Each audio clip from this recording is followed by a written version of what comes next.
dibagi berkat hati ini. Kamu mempunyai mata, tidakkah kamu melihat dan kamu mempunyai telinga, tidakkah kamu mendengar, tidakkah kamu ingat lagi? Pada waktu aku pecah-pecahkan 5 roti untuk 5.000 orang itu, berapa baku penuh potongan-potongan roti kamu kumpulkan? Jawab mereka, 12 baku. Dan pada waktu 7 roti untuk 4.000 orang itu, berapa baku potongan-potongan roti kamu kumpulkan? Jawab mereka, 7 baku. Lalu katanya kepada mereka, masihkah kamu belum mengerti? Amin. Sekarang saya mau tanya, apakah saudara mengerti?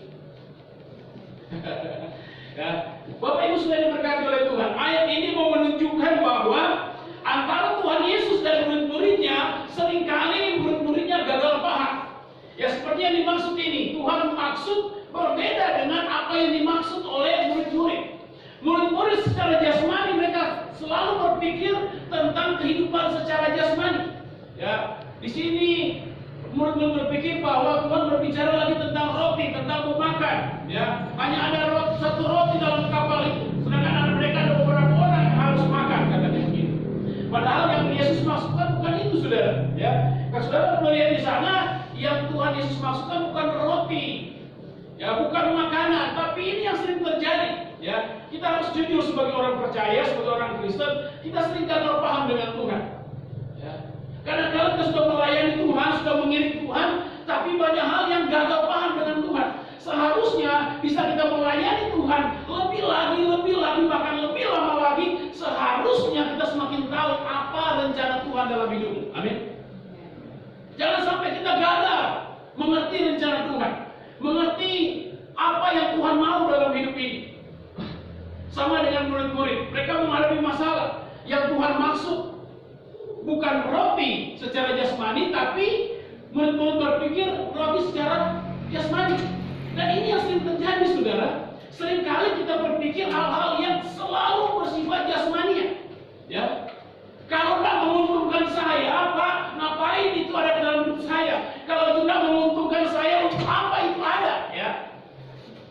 Atau sebaliknya, Pak, saya dengan keadaan ini saya merasa susah, saya merasa repot dan lain sebagainya. Akhirnya kita akan mengatakan, kalau begitu Tuhan itu ada di mana? Kalau begitu bagaimana pertolongan Tuhan? Ya, sama dengan kita hari-hari, banyak orang mengatakan, kita jangan takut dengan corona. Oke, benar saudara, tapi ikutilah peraturan pemerintah. Amin. Ya, kita boleh takut, tapi kita tidak boleh ditakut-takutin oleh virus ini. Ya, atau kita ketakutan dengan virus ini, jangan, saudara. Takut boleh, tapi ketakutan karena virus ini kita jangan, saudara. Atau apapun yang saudara hadapi. Pagi hari ini mungkin saudara menghadapi banyak masalah, banyak tantangan dalam hidup saudara. Ya, kita kadang-kala memang yang wah, takut di depan ada jurang yang begitu jauh bagaimana, tapi jangan ketakutan. Kenapa? Karena orang yang ketakutan itu tandanya tidak percaya kepada Tuhan. Amin. Atau tidak mau mengandalkan Tuhan. Kenapa? Karena ketakutan. Orang takut dengan ketakutan beda, saudara. Ada orang karena ketakutan sampai stres. Takut boleh aja, karena itu semua perasaan yang ada, ya, bagi setiap manusia. Saya tidak bisa berenang, jelas ada rasa takut untuk kalau sering-sering ada di atas perahu atau di atas kapal. Tapi bukan ketakutan, lihat kapal ketakutan, lihat air ketakutan. Jadi yang masuk ke air so takut, bukan begitu, saudara. Saya pun berenang di pinggir pantai ya mau aja, tapi jangan dalam-dalam, pasti tenggelam, saudara. Banyak orang sekarang begitu. Dengan masalah mereka ketakutan, akhirnya apa, saudara? Di saat kita ketakutan, saya mau katakan, di saat kita ketakutan dengan hidup saudara, masalah saudara, apalagi penyakit saudara, di saat saudara ketakutan, disitulah iblis memanfaatkan kelemahan kita. Amin. Kenapa? Karena iblis selalu mencari celah. Ya, di mana celah kita, di situ dia manfaatkan. Ya. Kalau kita ketakutan dengan suami kita, banyak pikiran negatif akan muncul, betul? Atau sebaliknya, kita sebagai suami ketakutan dengan istri kita, akan banyak pikiran yang negatif akan muncul. Begitu juga dengan masalah kita. Bisa kita takut dengan ketakutan dengan masalah itu, akan timbul pikiran yang negatif dan saudara akan stres. Amin. Demikian pun mungkin saudara hari ini lagi sakit.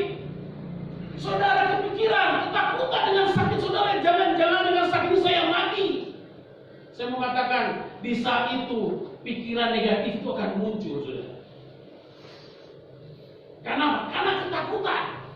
Ya, ketakutan adalah saya bisa katakan takut yang berlebihan. Sehingga apa, saudara? Karena kita ketakutan, kita akan gagal paham dengan apa yang Tuhan inginkan.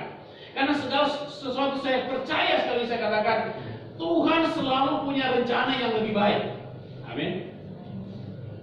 Pasti punya lebih baik, saudara. Seperti ayat ini kita bersama-sama ada beberapa hal yang ingin saya bagikan supaya kita tidak gagal paham dengan Tuhan. Ya, supaya pengiringan kita, ya pelayanan kita kepada Tuhan itu benar-benar sesuatu hal yang murni, yang naik di hadapan Tuhan, menyenangkan hati Tuhan. Kenapa? Segala yang berbau jasmani kalau kita melayani Tuhan, mengiring Tuhan, kata firman Tuhan, yang lain akan di. Sekarang saya mau tanya, sesuatu yang ditambahkan, apakah utama atau bukan? Sama. Kalau semua ditambahkan, utama atau bukan? Saudara pernah lihat mobil? Yang tahu mobil, Otto. Tahu tuh? Otto ada berapa bola? 4. Berapa? 4 bola. Saudara pernah dengar ada bola ban cadangan? Ada. Ban serep. Ada tuh? Pernah dengar? Apa gunanya di mobil ban cadangan itu? Masih ketika jatuh. Cuma ditaruh di bawah, dipasang di bawah, atau orang lain ambil bawa tanpa dulu, dan dipakai-pakai selama mobilnya bannya satu tidak bermasalah, betul? Saya mau tanya, yang penting di mobil itu 4 bola atau 5 bola? Kalau cuma 4, karena di situ ada 5. Memang kalau cuma 4 nggak berjalan tuh, pasti berjalan. Kalau 5 yang jadi aneh, betul nggak? Karena ada cadangan di situ. Artinya apa? Kegunaan dari mobil itu fungsinya adalah dia berjalan dengan baik kalau 4 bannya ada di situ, bukan 5.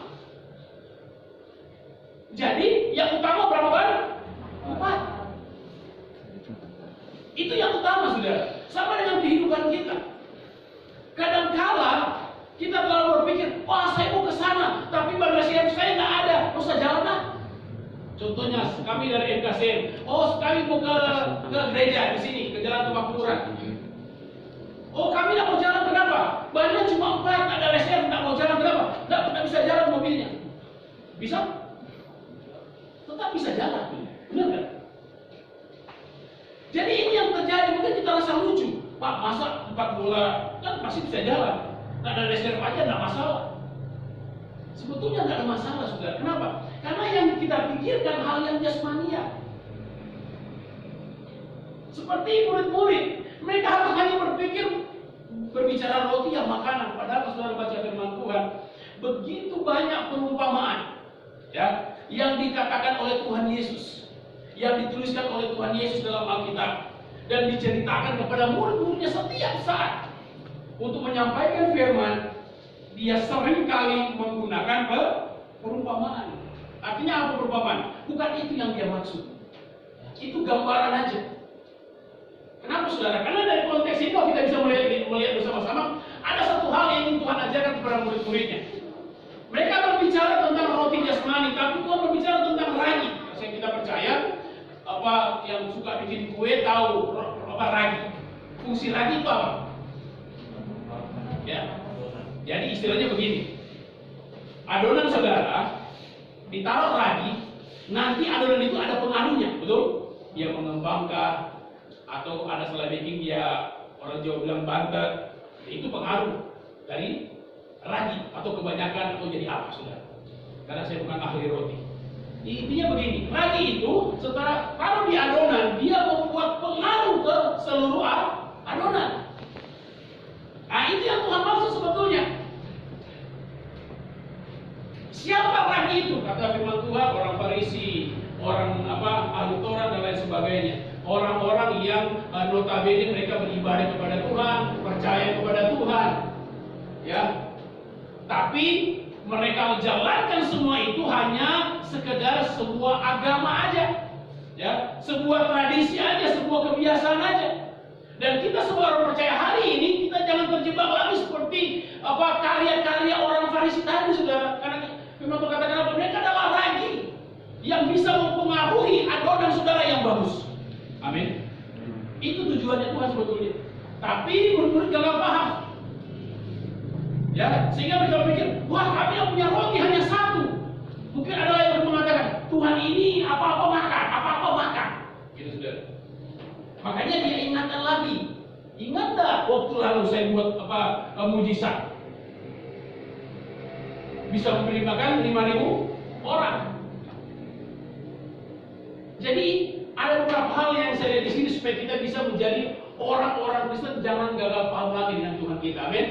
Amin. Katakan Tuhan kita dahsyat. Tuhan kita dahsyat.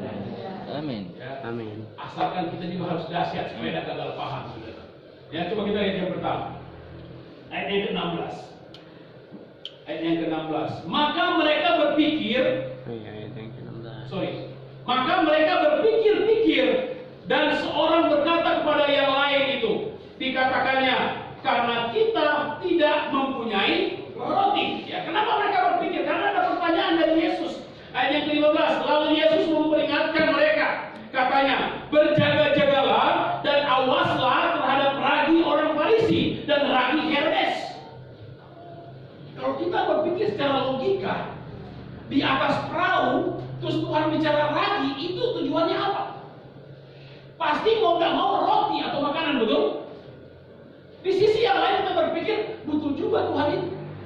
Akhirnya murid-muridnya mulai berpikir, wah, kita nggak ada roti. Mungkin Tuhan lapar, dia singgung orang dengan bilang ragi dan lain sebagainya. Jadi hal yang pertama saya katakan apa?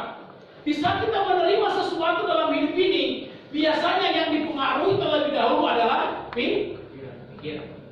Seringkali orang gagal paham dengan Tuhan karena pikirannya tidak sinkron dengan Tuhan, atau tidak nyambung dengan Tuhan, tidak sejalan dengan Tuhan.